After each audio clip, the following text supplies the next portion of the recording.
৬,০০০-এর উপর নাগরিক গুরুতর আহত হয়েছেন, যার সংখ্যাগরিষ্ঠই সরকারি বেসরকারি বিশ্ববিদ্যালয়, বিভিন্ন স্কুল ও কলেজ পড়ুয়া ছাত্রছাত্রী এবং খেটে খাওয়া সাধারণ নাগরিক।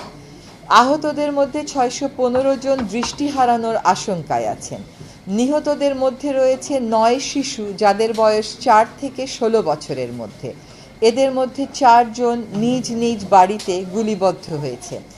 বাড়িতে গুলিবদ্ধ হওয়ার ঘটনা প্রমাণ করে কত নির্বিচারে গুলিবর্ষণ করেছে জনগণের নিরাপত্তার দায়িত্বপ্রাপ্ত আইন শৃঙ্খলা রক্ষাকারী বাহিনী।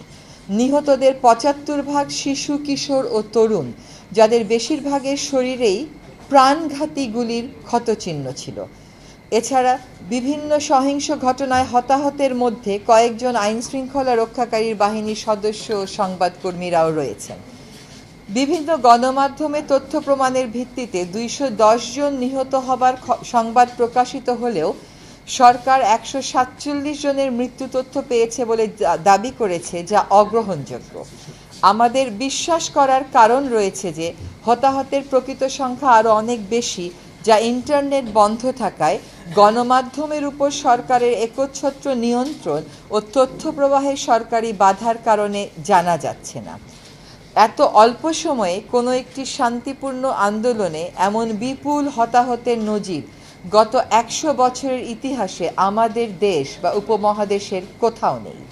পুলিশের নির্বিচার গুলিতে নিরস্ত্র আন্দোলনকারী, পানি বিতরণকারী কিশোর, পলায়নরত ছাত্র ও ছাদে খেলতে যাওয়া শিশুর মৃত্যুর যে হৃদয় বিদারক বর্ণনা বিভিন্ন গণমাধ্যমে পাওয়া যাচ্ছে, তাতে স্পষ্ট যে বল প্রয়োগ ও সহিংসতার সকল মাত্রা অতিক্রম করা হয়েছে এবং সাংবিধানিক ও আইনি সকল সুরক্ষা লঙ্ঘিত হয়েছে।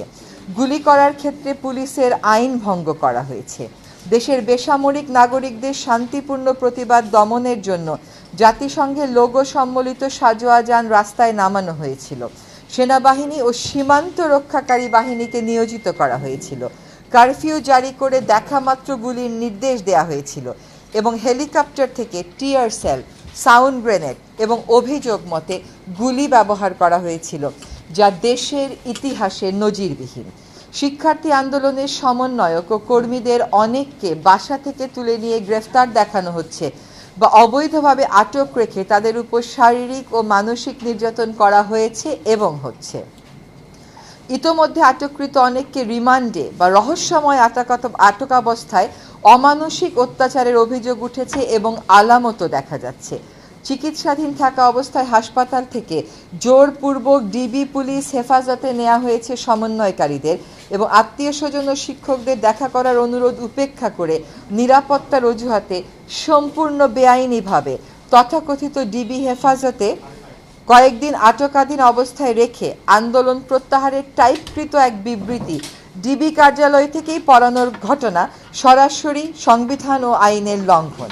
আটক অবস্থায় ডাকসুর সাবেক ভিপি নুরুল হক নূর ও কোটা সংরক্ষণ নেতা নাহিদ ইসলাম সহ আন্দোলনের নেতাকর্মীদের উপর যে নির্যাতনের চিত্র দেশবাসীর সামনে উপস্থাপিত হয়েছে, তা গুরুতর ফৌজদারি অপরাধ।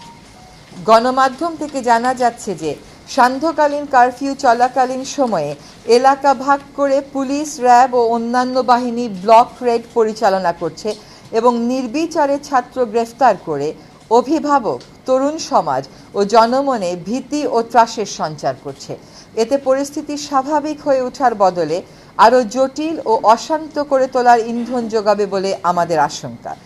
বাসা থেকে আইনশৃঙ্খলা রক্ষাকারী বাহিনীর নামে উঠিয়ে নেওয়া হলেও অভিযানকারী কর্মকর্তার পরিচয় প্রকাশ করা হচ্ছে না, সময় মতো আদালতে উপস্থাপন করা হচ্ছে না এবং কারো কারো ক্ষেত্রে আত্মীয় পরিজন তুলে নেয়ার পরে আর কোনো খোঁজ পাচ্ছেন না বলেও অভিযোগ করছেন।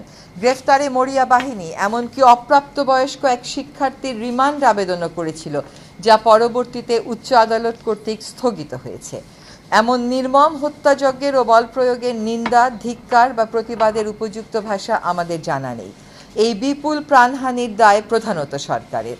শান্তিপূর্ণ আন্দোলনকারীদের উপর যে মাত্রায় বল প্রয়োগ ও সন্ত্রাসী কায়দায় আক্রমণ করা হয়েছে, তা দেশের জনগণ ও বিশ্ব বিবেককে স্তম্ভিত, ক্ষুব্ধ ও মর্মাহত করেছে। আন্দোলন চলাকালে নাশকতামূলক তৎপরতার কারণে বেশ কিছু রাষ্ট্রীয় প্রতিষ্ঠান, স্থাপনা ও সম্পদ ক্ষতিগ্রস্ত হয়েছে, যা কোনোভাবেই সমর্থনযোগ্য নয়। সুষ্ঠু নিরপেক্ষ তদন্তের মাধ্যমে এইসব নাশকতার জন্য যারা দায়ী তাদের চিহ্নিত করে আইন অনুযায়ী শাস্তির দাবি জানাচ্ছি। তবে এই অজুহাতে ভিন্ন মতের কাউকে দমন পীড়ন বা সাধারণ মানুষকে হয়রানি কোনোভাবেই সমর্থনযোগ্য নয়। আমরা ক্ষুব্ধ যে প্রাণহানি, জনতার উপর হামলা ও গুলিবর্ষণের কোনো তদন্ত না করে পুলিশ শুধুমাত্র নাশকতার মামলা দায়ের করে হাজার হাজার অজ্ঞাতনামা লোককে আসামি করছে, কয়েক হাজার লোককে গ্রেফতার করেছে। এদের মধ্যে অসংখ্য নিরীহ নাগরিক, শিক্ষার্থী এবং তাদের পরিবারের সদস্যরা রয়েছেন বলে অভিযোগ উঠেছে। নাশকতার ঘটনার সময় তা প্রতিরোধে উপযুক্ত ব্যবস্থা নেয়নি সরকার, এবং সরকারি বাহিনীগুলো কোনো কোনো ক্ষেত্রে নীরব দর্শকের ভূমিকা পালন করেছে বলে গণমাধ্যমের রিপোর্ট থেকে জানা যায়। সুষ্ঠু তদন্ত করে তাদের এই ভূমিকার রহস্য উদ্ঘাটন ও জনসম্মুখে তা প্রকাশ করা জরুরি। আমরা ক্ষুব্ধ যে সুস্পষ্ট প্রমাণ থাকা সত্ত্বেও প্রাণহানি, ছাত্র জনতার উপর হামলা ও গুলিবর্ষণের কোনো তদন্ত না করে পুলিশ শুধুমাত্র নাশকতার মামলা দায়ের করে হাজার হাজার অজ্ঞাতনামা লোককে আসামি করছে, কয়েক হাজার লোককে গ্রেফতার করেছে, যা হয়রানিমূলক এবং গ্রেফতার বাণিজ্যের সুযোগ করে দেবে। সুস্পষ্ট প্রমাণ থাকার পরেও গুলি চালানো কর্মকর্তাদের গ্রেফতার না করে অপরাধী খুঁজে বেড়ানো এবং অপরাধীকে ধরিয়ে দেওয়ার আহ্বান উপহাসপটে। এভাবে নিরস্ত্র মানুষকে হত্যা, গণগ্রেফতার, অবৈধ আটক, নিপীড়ন ও নির্যাতন সংবিধানের 31, 32, 33, 35, 37, 39 অনুচ্ছেদ, সার্বজনীন মানবাধিকার ঘোষণা এবং বাংলাদেশের জন্য প্রযোজ্য বিভিন্ন মানবাধিকার দলিলের স্পষ্ট লঙ্ঘন। আন্দোলন দমনে নির্বিচার হত্যা মানবতা বিরোধী অপরাধ ও আন্তর্জাতিক অপরাধ আদালতে বিচারযোগ্য অপরাধ। এমন গুমট ও সংকটময় পরিস্থিতিতে দেশের বৃহত্তর স্বার্থে শিক্ষার্থীদের ভবিষ্যৎ ও সামগ্রিকভাবে শিক্ষাঙ্গনকে নিরাপদ ও শিক্ষামুখী রাখতে নিম্নোক্ত দাবিগুলো তুলে ধরছি। 1. কোটা সংস্কার আন্দোলনে police, RAB, answer, BGB, Chhatra League, Jubo League সহ সরকারি মদতপুষ্ট অস্ত্রধারীদের গুলি এবং নির্মম আঘাতে নিহত সকল মৃত্যুর সঠিক স্বচ্ছ তদন্ত হতে হবে এবং প্রকৃত দোষীর, তা সে যতই উচ্চ পদাধিকারী বা কোনো দলমতের হোক, সর্বোচ্চ আইনানুগ শাস্তি নিশ্চিত করতে হবে। 2. স্বাধীন, গ্রহণযোগ্য এবং বস্তুনিষ্ঠতার স্বার্থে প্রতিটি হতাহতের এবং আইন শৃঙ্খলা বাহিনীর অস্ত্রের ব্যবহার ও বল প্রয়োগের বিষয়ে জাতিসংঘের উচ্চ পর্যায়ের বিশেষজ্ঞদের তত্ত্বাবধানে তদন্ত হতে হবে। এই প্রক্রিয়া দ্রুততম সময়ের মধ্যে শুরু করতে হবে। 3. ইতোমধ্যে সংগ্রহীত ছবি, ভিডিও ফুটেজের মাধ্যমে চিহ্নিত সকল হন্তারক ও আক্রমণকারীকে অবিলম্বে গ্রেফতার করে আইনি প্রক্রিয়া শুরু করতে হবে। এ ব্যাপারে কালবিলম্বের কোনো সুযোগ নেই। 4. জাতির ইতিহাসে সংগঠিত এমন নজিরবিহীন হতাহতের শিকার সকল নিহত আহত নাগরিকের পূর্ণাঙ্গ তালিকা সরকারকে অবিলম্বে প্রকাশ করতে হবে।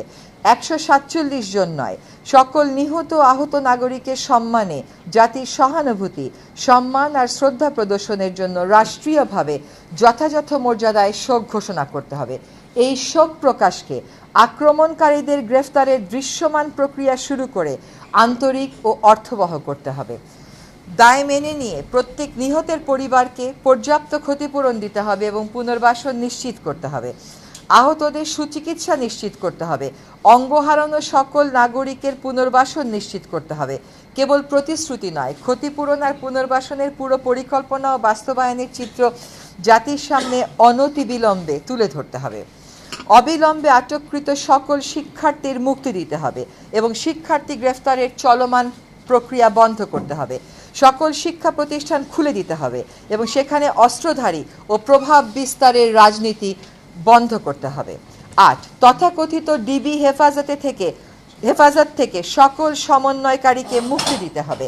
এমন জোরপূর্বক উঠিয়ে নেয়া আর বেআইনি হেফাজতের ব্যাখ্যা দিতে হবে এবং এর সাথে জড়িত সকলকে জবাবদিহিতার মুখোমুখি করতে হবে। 9. সরকারকে ভয় দেখানোর সংস্কৃতি থেকে সরে আসতে হবে। গুলি করে আন্দোলন দমানোর অসুস্থ মানসিকতার অবসান এখনই করতে হবে। স্বাভাবিক ও স্বস্তির পরিবেশ নিশ্চিত করতে হবে। কারফিউ ও সেনা প্রত্যাহার করতে হবে, সাজোয়া যান সরিয়ে নিতে হবে, হেলিকপ্টারের পাহারা থামাতে হবে, ব্লক রেইড, গণগ্রেফতার, ছাত্র অভিভাবক হয়রানি বন্ধ করতে হবে। আমরা স্বাধীন দেশে মুক্ত পরিবেশে বসবাস করব, কোনো বদ্ধ নিয়ন্ত্রিত আতঙ্কের পরিবেশে আর নয়। অবাধ তথ্য প্রবাহে আরোপিত সকল বাধা দূর করতে হবে। ইন্টারনেট ও সামাজিক যোগাযোগ মাধ্যম পূর্ণ মাত্রায় খুলে দিতে হবে। আমাদের হয়তো এখানে গণমাধ্যমের উপর আরোপিত অলিখিত নিষেধাজ্ঞার কথাও বলা উচিত ছিল, সেটা আমরা মিস করে গেছি। আমরা বলে দেব, সহিংসতা দমনের নামে বিরোধী মত দমন করা যাবে না। স্পষ্ট প্রমাণের মাধ্যমে সহিংসতার প্রতিটি ঘটনার তদন্ত করে দোষী ব্যক্তিদের শাস্তি নিশ্চিত করতে হবে। আমরা দেশবাসীকে কঠিন আত্মপ্রত্যয়, সাহসিকতার সাথে দলমতের ঊর্ধ্বে উঠে সক্রিয় ও দায়িত্বশীল ভূমিকা পালনের আহ্বান জানাচ্ছি। ধন্যবাদ সকলকে।